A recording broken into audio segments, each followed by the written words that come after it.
चिंटू, क्या कर रहा है? कितना शोर मचा रहा है, मुझे पढ़ने दे। मैं नहीं चुप हो रहा, बोल क्या करेगी? इतना चिल्ला रहा है, सचमुच तेरी तो जुबान ही बंद हो जाए। मेरी जुबान बंद होगी तो मैं कहूँ तुझे कि तेरा मुंह बंद हो जाए। बच्चों ऐसे नहीं बोलते, बुरी बात। तुम्हें पता है ऐसे अपशब्द बोलना कितना गलत होता है।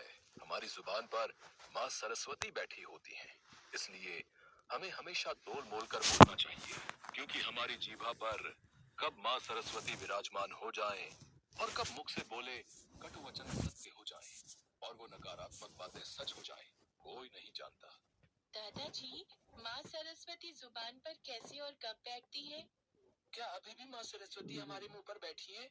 चलो बच्चों, वहाँ पेड़ के नीचे बैठते हैं, मैं तुम दोनों को सब समझाऊंगा। देखो बच्चों, जैसा कि हम सभी जानते हैं, माता सरस्वती बुद्धि, ज्ञान और विवेक की देवी हैं। विद्या की देवी वीणा वादनी माँ सरस्वती ने ही सर्वप्रथम सृष्टि में स्वर भरे हैं। ऐसी मान्यता है कि माता सरस्वती से सर्वप्रथम सस्वर की उत्पत्ति हुई और इसी वजह से संसार के सभी नदी, नालों और पक्षियों को आवाज मिली। हम मनुष्य जो आज बोल पा रहे हैं, वो सब माँ सरस्वती की कृपा से ही है। पुराणों में भी माँ सरस्वती को कमल पर बैठा दिखाया जाता है। कीचड़ में खिलने वाले कमल को कीचड़ स्पर्श नहीं कर पाता, इसीलिए कमल पर विराजमान माँ सरस्वती हमें यही संदेश देना चाहती है कि हमें चाहे कितने ही दूषित वातावरण में रहना पड़े, परंतु हमें खुद को इस तरह बनाकर रखना चाहिए कि बुराई हम पर अपना प्रभाव न डाल सके।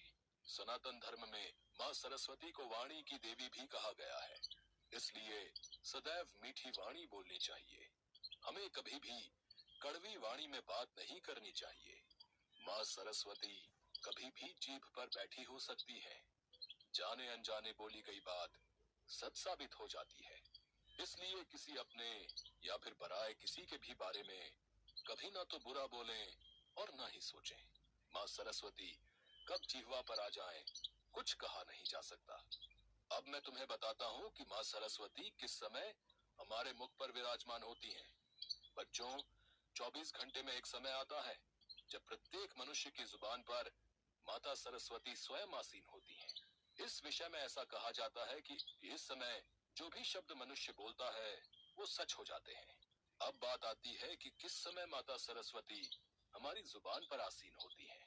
बच्चों, धर्म पुराणों के अनुसार रात्रि के 3:10 से 3:15 के बीच 5 मिनट ये ऐसे होते हैं जब प्रत्येक मनुष्य की जुबान पर माता सरस्वती स्वयं विराजमान होती हैं। पर दादाजी, रात के उस समय तो हम सो रहे होते हैं। बच्चों, इस समय का असर प्रातः काल तक रहता है, इसलिए हमें सूर्योदय से पहले और सूर्योदय के बाद सुबह उठकर भी कभी भी बुरे शब्दों का प्रयोग नहीं करना चाहिए। हमें हर सुबह उठकर सबसे पहले ईश्वर और अपने बड़ों को नमस्कार करना चाहिए और उनका आशीर्वाद प्राप्त करना चाहिए। इसलिए यदि माँ सरस्वती से कुछ मांगना ही है तो हमें अपनी सर्वश्रेष्ठ इच्छा माँ सरस्वती से कहनी चाहिए। पापा जी, आपकी ये बातें मैं भी सुन रही थी। ये तो बहुत ही महत्वपूर्ण बात है जो सबको पता होनी चाहिए। मैं तो कई बार आधी रात में उठ जाती हूँ। सचमुच रात को 3:10 से 3:15 तक का वो 5 मिनट का समय बहुत अच्छा है, जब आप अपने जीवन को सर्वश्रेष्ठ बनाने के लिए माँ सरस्वती से कुछ मांग सकते हो। मैं तो माँ सरस्वती से बस अपने परिवार की सुख शांति की कामना करती हूँ। मेरा परिवार सदैव खुशहाल रहे। तुम्हारे पापा जी सही कह रहे हैं। ये बातें कोई कोरी कल्पना नहीं है, बल्कि प्रमाणित सत्य है। माँ सरस्वती का वास हमारी जुबान पर अवश्य होता है। उन 5 मिनट के बीचों बीच बोली गई कोई भी बात अवश्य सच सिद्ध होती है। 1 महीने तक लगातार इसी वक्त पर अपने मन की कामना बोलो तो माँ सरस्वती इच्छा अवश्य पूरी करती है। पर बच्चों, ध्यान रहे, माँ सरस्वती कभी भी बुराई का साथ नहीं देती हैं। वे सदैव अच्छाई का ही साथ देती हैं। जिनके मन में ईर्ष्या भावना और बदले की भावना नहीं होती, जो लोग सच्चे हृदय के होते हैं, माँ सरस्वती केवल उन्हीं की इच्छा पूरी करती हैं जो सदैव दूसरों के लिए अच्छा सोचते हैं। उन पर माँ सरस्वती की कृपा सदैव रहती है। सॉरी चिंटू, मैं अब तुम्हें कभी कोई भी गलत शब्द नहीं बोलूंगी। सॉरी दीदी, मैं भी आपसे कभी गलत शब्द नहीं बोलूंगा। जीते रहो मेरे बच्चों। जय माँ सरस्वती। जय माँ सरस्वती। जय माँ सरस्वती। जय माँ सरस्वती।